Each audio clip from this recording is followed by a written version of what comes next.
Hello students, तो इस question में बोला गया है three blocks of mass m 2m and 3m are connected by a string as shown in the figure. This figure में after an upward force F is applied on the block m, the masses move upward with constant speed v. What is the net force on the block of mass 2m? 2m के ऊपर कितना force काम कर रहा है? तो पहले सब फोर्सेस का फ्री बॉडी डायग्राम ड्रॉ करते हैं.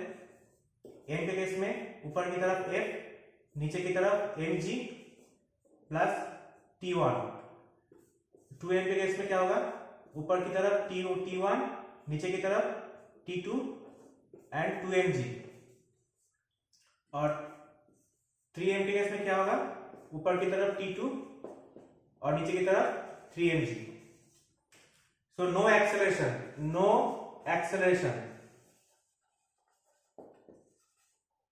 because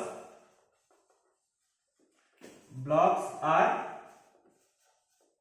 moving at a constant speed.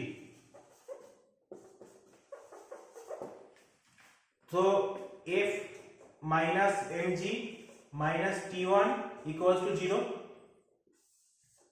T1 minus T2 minus 2mg equals to 0. T2 minus 3mg equals to 0. So net force कितना होगा? T1 minus T2 minus 2mg equals to 0. So net force, what is the net force or the block mass 2m? 2m के ऊपर net force कितना है? 0. तो answer मिल गया.